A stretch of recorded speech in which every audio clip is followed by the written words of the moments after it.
Soon they will not even remember what it was that began the war in the first place. When the desire to kill and burn takes hold, reason is forgotten.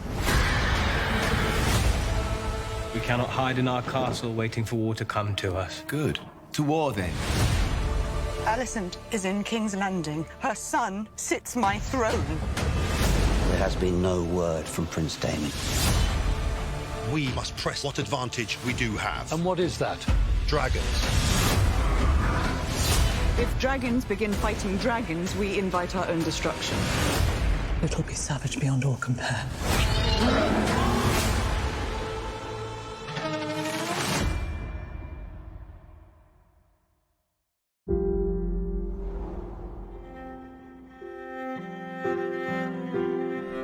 I really love this episode. We were already in a very tenuous place, but there's now been the murder of a child, and it's meant to be a harbinger for things to come.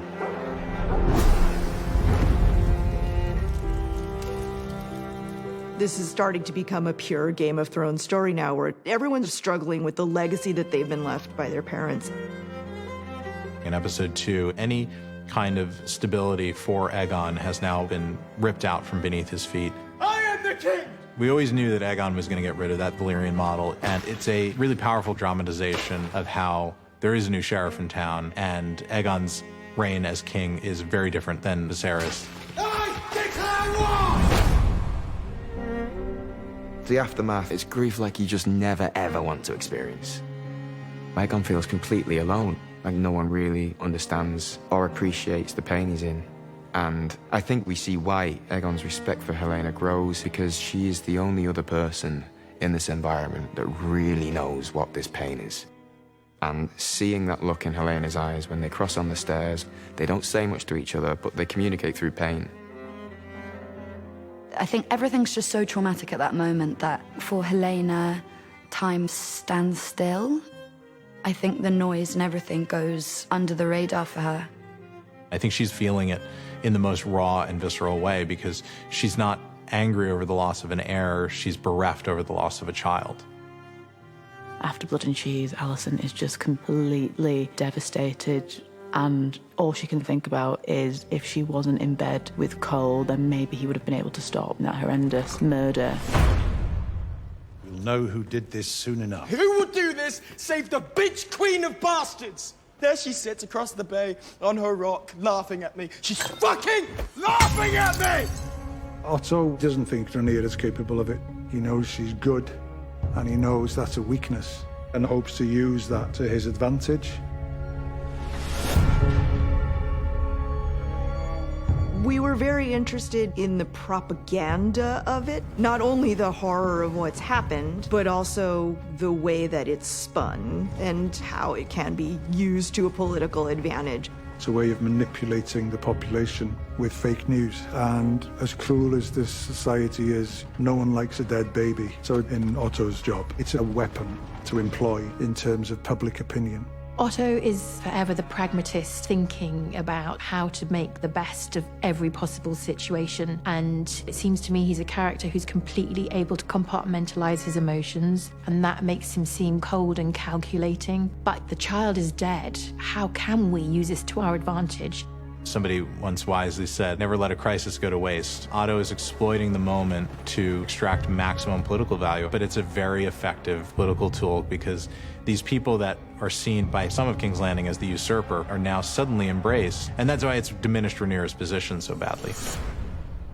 And they are accusing me of having a hand in this.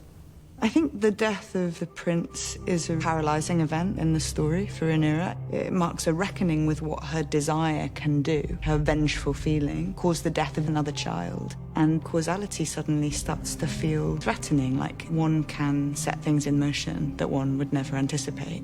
As for Daemon, I think she has never really trusted him wholly. I think the question will become how important that actually is. Like with anything between them, it's utterly complex. And the thing with Daemon is his sense of morality. Although it's perverted and mad, he thinks he's doing the right thing. Do you accept me as your queen and ruler? Emma and Matt are incredible actors. They really search for the feeling of a scene, and they find ways to really pace themselves through the scene so they're not coming in raging as might be their first instinct. Claire gave us such freedom, and something I spoke to Claire about was women's rage. And I think we saw Rhaenyra in season 1 keep a lid on intense feeling, and I was really excited to find out what happens when you take the lid off that. He was not afraid of you, Daemon! He could not trust you any more than I can trust you. They have a really interesting relationship, and we love writing for them. They have a connection that nobody else on the show shares. They are the same person almost in different bodies. The difference that Daemon was a man and gets to do whatever he wants. Father. And Rhaenyra has to wear a dress and stay cooped up in a castle, and so feels that frustration. At the same time, Daemon was the heir to the throne, and it was taken away and given to Rhaenyra. And there's just no way that you're not angry and resentful about that. And so we wanted to delve into the fact that they have a deep connection. They have each other's back, but we're not sure where they're standing and how everything's gonna play out in the end. I don't think she realizes how bad this is for her at the moment, because so much of her claim is wrapped up in the realm's assurance that, yes, Rhaenyra will be queen, but at least she has Daemon Targaryen at her side. And now she doesn't, and she will have to reap those consequences in the episodes to come.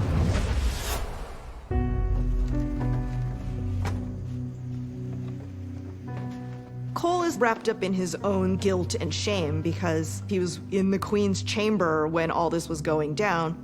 If you please, my lord.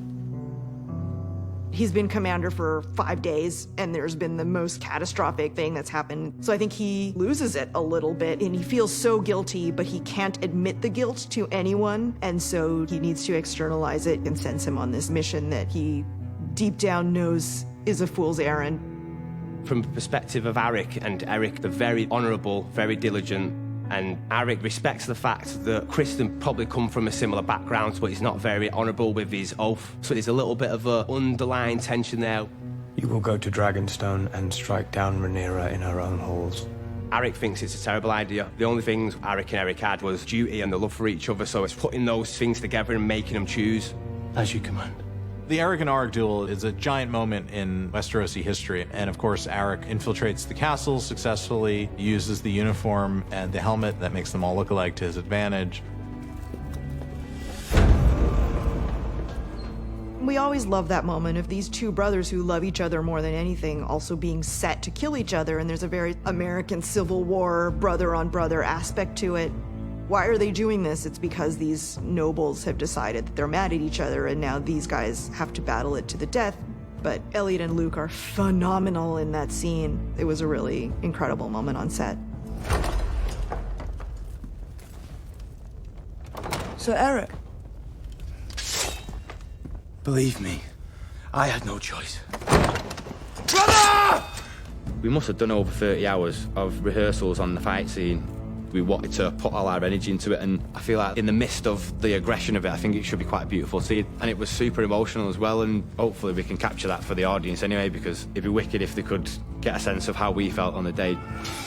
I can hardly talk about the fight between Arik and Eric because it's heartbreaking, but it's an incredible scene, and I know it sounds completely opposite to it, but this is a love story. This is a story about how much these brothers love each other. So what are the questions? What are they saying to each other? Why is it so hard? It's because they love each other so deeply. So for me, this was a story about brotherly love like no other.